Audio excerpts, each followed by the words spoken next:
새번역 사도신경으로 신앙 고백하겠습니다. 저는 전능하신 아버지 하나님 천지의 창조주를 믿습니다.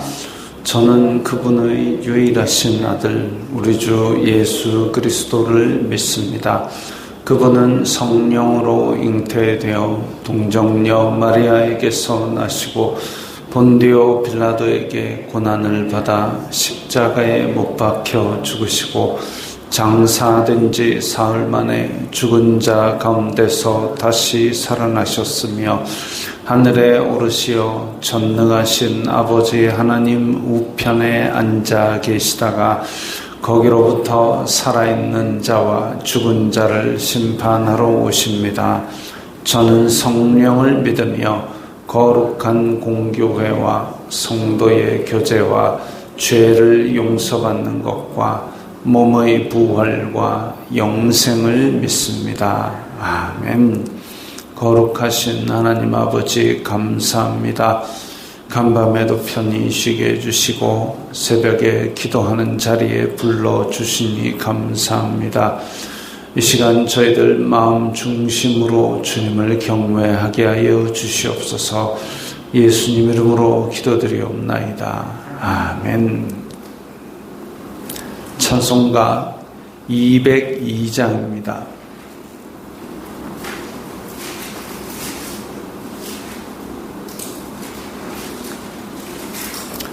찬송가 202장입니다.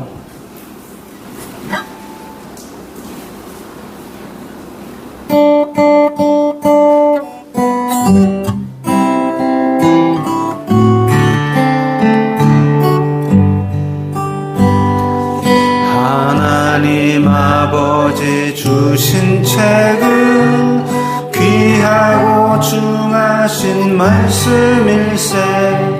기쁘고 반가운 말씀 중에 날 사랑한단 말 참 좋도다. 주께서 나를 사랑하니 즐겁고도 즐겁도다. 주께서 나를 사랑하니 나는 참 기쁘다. 구속의 은혜를 저버리고 어긋난 딴 길로 가다가도 예수의 사랑만 생각하며 곧 다시 예수께 돌아오리. 주께서 나를 사랑하니 즐겁고도 즐겁도다. 주께서 나를 사랑하니 나는 참 기쁘다. 구주의 영광을 바라보며 예수의 이름을 찬양하리. 영원히 찬양할 나의 노래 예수의 이름이 귀하도다. 주께서 나를 사랑하니 즐겁고도 즐겁도다. 주께서 나를 사랑하니 나는 참 기쁘다. 주 예수 날 사랑하시오니 나 또한 예수를 사랑하네. 날 구원하시려 내려오사 십자가 위에서 죽으셨네. 주께서 나를 사랑하니 즐겁고도 즐겁도다. 주께서 나를 사랑하니 나는 참 기쁘다. 주 예수 날 사랑하시오니 마귀가 놀라서 물러가네. 주 나를 사랑하니 그 사랑 어떻게 보답할까 주께서 나를 사랑하니 즐겁고도 즐겁도다 주께서 나를 사랑하니 나는 참 기쁘다.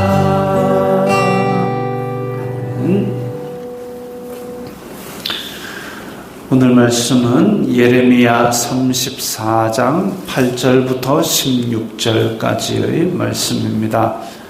구약 성경 1107페이지 예레미야 34장 8절부터 16절까지의 말씀입니다. 구약 성경 1107면입니다.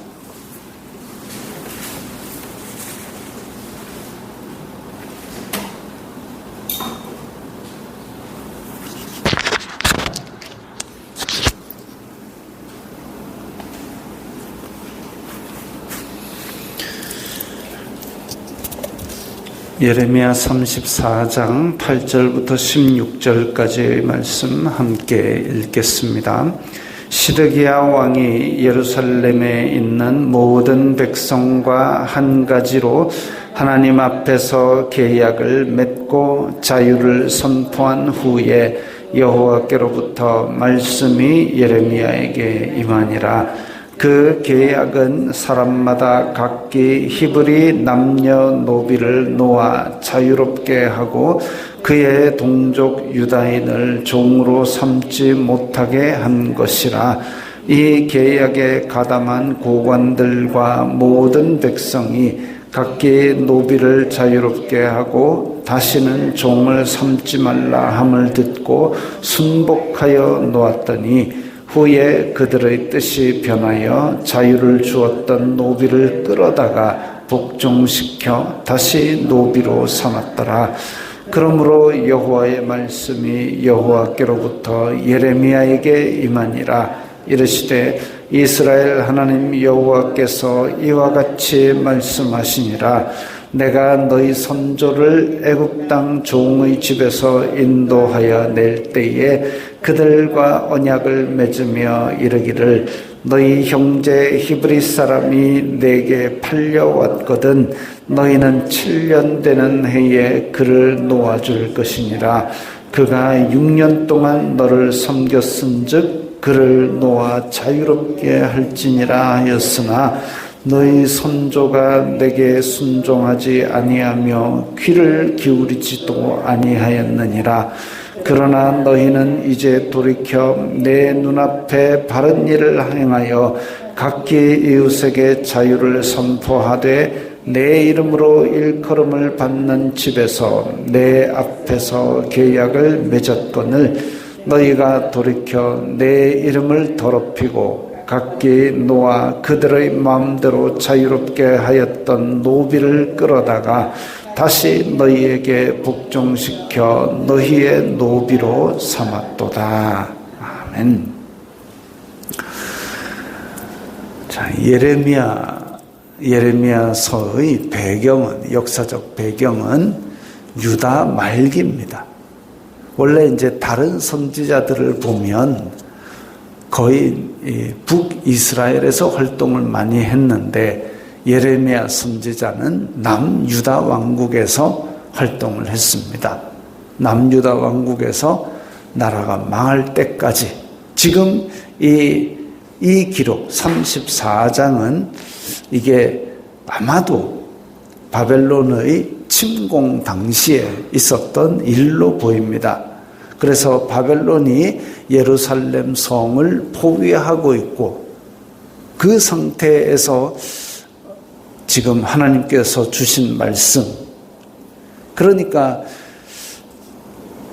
이 지금 나라가 거의 망하기 직전입니다. 예레미야가 이렇게 하나님의 말씀을 어기면 나라 망합니다. 외치고 울고 불고 난리를 펴도 사람들이 그 죄악에서 돌이키지 않았다가 이제 드디어 바벨론이 쳐들어왔습니다.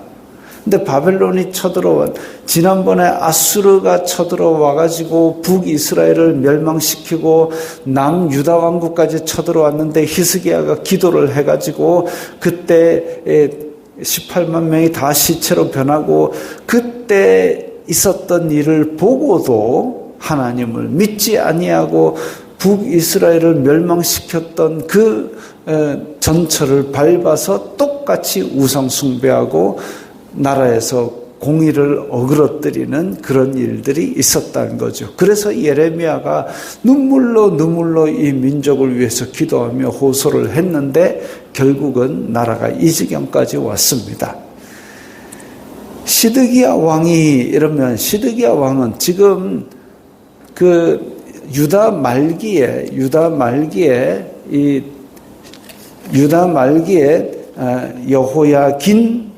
여호야김, 시드기야 이렇게 이어지지요. 그래가지고 여호야긴 왕을 볼모로 잡아가고 그리고 시드기야를 대신 왕으로 세웁니다. 그런데 시드기야가 그 바벨론을 배신하고 친애굽 정책을 펴고 그래서 이집트랑 다시 힘을 합쳐가지고 바벨론을 무찔러 보겠다고 그렇게 하지만 애굽도 뭔 힘이 있겠습니까? 애굽은 가만히 있어도 별로 침공도 안 받는데 굳이 애써 나서서 나가서 싸울 이유가 별로 없고 나가서 싸울 만큼 힘이 남아 돌지도 않고 그런 상황입니다. 그런 상황 가운데서 지금 시드기야 왕, 그러니까 영 나라 방향을 잘못 잡은 왕이죠. 결국은 나중에는 아주 비참한 모습으로 바벨론으로 끌려가지만 자, 예루살렘에 있는 모든 백성과 한 가지로 하나님 앞에서 계약을 맺었습니다. 자, 시드기야 왕이 이제 궁해졌습니다. 그래서 하나님께로 돌아갈 생각을 하고 하나님 앞에서 언약을 맺고 자유를 선포했습니다. 이 뭐냐면 옛날 율법에 히브리 남녀 노비를 놓아 자유롭게 하고 지금 9절에 보면 히브리 남녀 노비를 놓아 자유롭게 하고 그의 동족 유다인을 종으로 삼지 못하게 한 것이라 같은 말입니다. 유대인은 원래 종으로 삼았다 할지라도 원래 종으로 삼지 말라 그랬고 동족이니까. 그리고 여기에는 더 큰 의미가 있는데 이집트 땅에서 종으로 살던 이 민족을 하나님께서 불러냈는데 너네들끼리 서로 종으로 삼아서 되겠느냐 이거죠. 노예 생활하던 민족을 내가 끄집어냈는데 너네들끼리 종 노릇하게 만든다? 이거는 가당치 않다. 그러나 너네들끼리 서로 빚을 져가지고 도저히 안 될 경우에 팔려간다? 있을 수 있다. 그렇다 할지라도 6년째 섬겼으면 7년째 안식년에는 내보내라. 이게 율법입니다. 그래서 여기에 출애굽기 20일, 원래는 이제 레위기 25장에 보면 안식일, 안식년, 희년 때 되면은 모든 빚을 탕감해주고 종들도 다 놓아주라라고 되어 있지만 그 앞에 출애굽기 21장에 보면 6년을 섬겼으면 7년째는 다 내보내라. 신명기 15장에도 보면 6년을 섬겼으면 7년째는 이 동족을 계속 종으로 삼지 말고 내보내라. 그런데 신명기에는 내보낼 때는 그냥 내보내지 말고 후하게 살림을 차려갖고 내보내라. 왜? 이 사람 그냥 맨몸으로 나가면 또 좀 이따 종으로 다시 들어와야 되는데 그걸 가난을 대물림하지 말도록 하는 겁니다. 그래서 다 함께 공동체로 잘 살아야지 자기 혼자 잘 살겠다고 얘도 종으로 삼고 얘도 종으로 삼고 우리나라 옛날에 조선시대 때 그랬지 않습니까? 대부호가 땅을 다 이렇게 소장농한테 나눠줘가지고 그 소장농들이 그걸 열심히 농사 지어갖고 이제 그걸 다 갚고 자기 땅을 일굴 수 있게 해준 게 아니라 그 소장농에게 너무 많이 긁어미질을 하니까 또다시 빚지고 소장농이 될 수밖에 없는, 그러니까 조선시대에 부가 축적이 된 게 아니라 이 대부호가 많아질수록 갈수록 경제가 쪼그러든 겁니다. 파이가 커져야 내 먹을 것도 많아질 텐데, 근데 내 혼자 긁어미질을 해야 되니까 나는 부자로 남지만 결국 나라 전체가 가난해진 거지요. 하나님의 법은 그게 아닙니다. 그래서 가난이 대물림되지 않도록 희년이라는 법으로 통제를 하고, 그리고 그 이전에 출애굽기와 신명기에서는 종으로 있던 사람들, 동족이면 히브리인이면 일찌감치라도 내보내라는 겁니다. 근데 그냥 내보내지 말고 후하게 줘가지고 이 사람이 다시 뭐라도 차릴 수 있도록 그렇게 내보내라고 법으로 정해놨습니다. 근데 법으로 정해놨는데 안 지킨 거죠. 안 지키니까 다시 하나님께서 불러와가지고 너네들 내 법을 안 지키니까 나라 꼴이 엉망이지, 하나하나 다시 되찾겠다 하는 심정으로 이 포위된 예루살렘 성 안에서 계약을 맺습니다. 너네 다 놔줘라. 자, 집에 종은 그 시대의 재산이었습니다. 재산. 근데 이 재산이 있음으로 말미암아 또 나는 편합니다. 종들 보고 와서 나 옷 입혀, 내 밥 해? 이러면 밥도 탁 갖다 주고 옷도 입혀주고 얼마나 편합니까? 편하고 부를 누리고. 근데 이거 다 놔줘라. 그럼 난 불편하죠. 내 재산이 쑥 빠져나갔죠. 그거 하라는 겁니다. 왜? 너네 동족을 그렇게 종으로 삼는 거는 하나님의 법이 아니다 이거죠. 그래서 계약을 맺었습니다. 그래가지고 이 계약에 가담한 고관과 백성이 다 종을 놔줬습니다. 10절에 보면 순복하여 놓았더니 다 놓아줬습니다. 근데 후에 그들의 뜻이 변하여 자유를 주었던 노비를 끌어다가 다시 노비로 삼았다 이거죠. 이거는 그냥 처음부터 나는 안 놀래요 이게 아니라 놔줬다가 뒤집어 엎은 거죠. 하나님을 다시 배신한 겁니다. 이전의 율법들을 다 어겼어도 괜찮다. 지금 놔줘라. 하나님께서 정말로 큰 자비를 베푸신 거죠. 이제까지 어겼어도 괜찮다. 놔줘라. 근데 그냥 놔주겠습니다. 지금부터 잘 될 줄 알았습니다. 근데 자유를 주었던 노비를 다시 끌어다가 종으로 삼았습니다. 참 얼굴도 두껍지요. 하나님을 배신한 겁니다. 지금까지는 어쨌든 지금부터 새 출발을 시켜놨더니 새 출발하자마자 또 돌이켜가지고 하나님의 뒤통수를 친 거지요. 아주 사악한 짓입니다. 근데 역사적 배경으로 보면 이 예루살렘이 바벨론 군대에 의해서 포위가 된 상태, 성 안에 먹을 게 떨어져 가고 있죠. 그러면은 집에 종들을 거느리고 있으면은 밥이 많이 나가잖아요. 그러니까 딱 노예 다 풀어주기 좋은 겁니다. 노예는 나가서 먹든지 굶든지 관심 없는 거죠. 사악하지 않습니까? 오히려 노예를 풀어주지만 내 집에서 나가지 말고 포위된 동안은 내 집에 있는 것들을 먹어라. 이것도 아니고 딱 포위되어 가지고 먹을 게 떨어지니까 하나님 풀겠습니다. 근데 이제 이집트에서 증원군이 좀 오고 이렇게 되니까 바벨론 군대의 포위가 약해지고 풀어지고 그러니까 아이고 경계가 살아나겠구나. 다시 노비 다 잡아온 겁니다. 이게 얼마나 자기 코끝밖에 안 보는 이 세금머리 가지고 그렇게 사악한 짓을 그야말로 언발의 오줌 누기로 단지 위기만 모면하고 하나님의 율법을 어긴 것이 되는 겁니다. 이게 참 못됐지요. 그래서 하나님께서 예레미야를 불러가지고 예레미야야 얘네들한테 가서 얘기해라. 예전 출애굽할 때 내가 언약을 맺기를 14절 보면 7년 되는 해에 그를 놔줘라.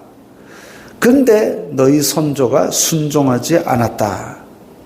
15절에 내 눈앞에서 바른 일을 행하여 자유를 선포하라. 그 계약을 다시 맺었지. 16절 근데 너희가 다시 어겼다. 내 이름을 더럽혔다. 단지 종만 다시 잡은 게 아니라, 계약만 어긴 게 아니라, 이 노비를 괴롭힌 일은 결국 하나님의 이름을 더럽힌 거다 이거죠. 왜? 그 노비들도 다 하나님의 이름으로 일컫는 백성인데, 그들을 자유케 했다가 다시 종으로 삼는 것은 결국은 하나님의 이름을 더럽힌 것입니다.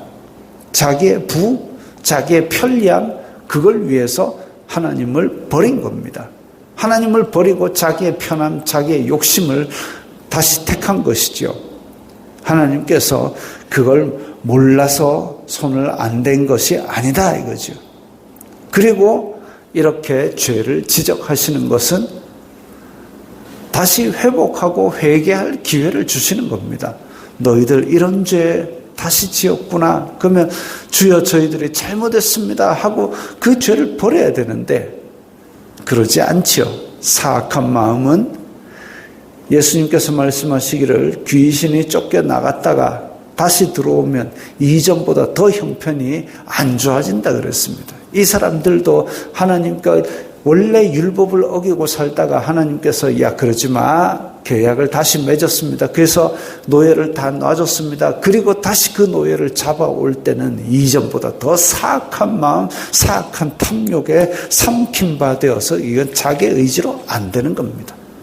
그런 상태, 하나님과의 약속을 기쁘게 준행하면서 그 기쁘게 준행하면서 편리함과 이익을 버렸어야 됩니다. 편리함과 이익이 없어진다 할지라도 하나님과 약속한 거는 지켜야죠. 근데 그러지 않았던 이 이스라엘의 힘 있는 자들이 결국은 자기의 심판을 자초하게 되었습니다. 안타까운 일이죠. 걔네들만 안타까운 게 아니라 오늘날 한국 교회와 이 성도들이 이런 일들을 수시로 행한다는 겁니다.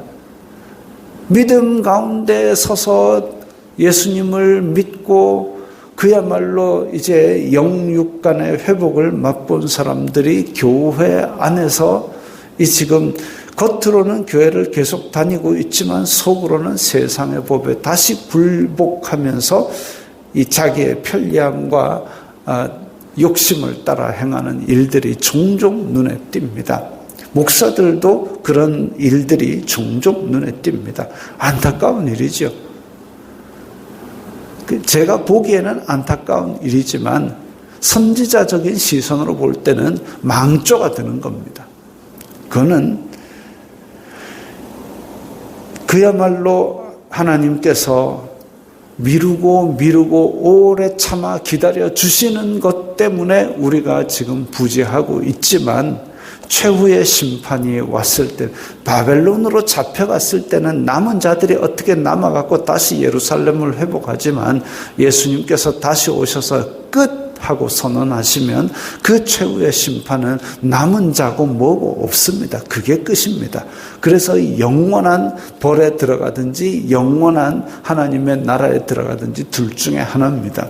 그 전에 우리는 은혜의 시간이 주어졌을 때 우리가 회개하고 한국 교회의 죄를 짊어지고 회개하고 또한 우리의 삶에서 그런 일이 없는가 다시 깨어서 부지런히 살펴서 주님의 뜻이 우리 삶 가운데 이루어지도록 해야 될 것입니다. 기도하겠습니다. 거룩하신 아버지 하나님 감사합니다. 저희들이 이렇게 예레미야 시대처럼 정말 암담한 날들을 보고 있습니다. 물질적으로 풍요롭다고는 하지만 영적으로는 메말라가고 있는 이 세태를 봅니다. 주님, 저희들이 깨어서 주님의 말씀대로 살아가면서 이 나라와 민족을 위해서 기도하는 백성이 되게 하여 주시옵소서. 예수님 이름으로 기도드리옵나이다. 아멘.